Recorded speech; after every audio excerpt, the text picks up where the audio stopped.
নিখিল, এ মাসে সেলাইয়ের কাজ করে 5,000 টাকা হয়েছিল। 2,000 টাকা আমার মাকে পাঠিয়েছি আর 2,000 টাকা তোমার মানিব্যাগে রেখে দিয়েছি। তোমার মাকে কেন টাকা পাঠাতে গেলে? আর হাতেই শাড়ি দুটো কার? একটা তোমার মায়ের আর একটা আমার মায়ের জন্য।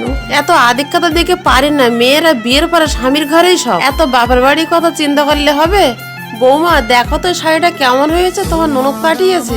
সে কি মা, এই শাড়িটা তো তোমার মেয়ে তার শাশুড়ি মাকে দিতে পারতো। বিয়ের পর তো মেয়েদের মা বাবা আর আপন থাকে না।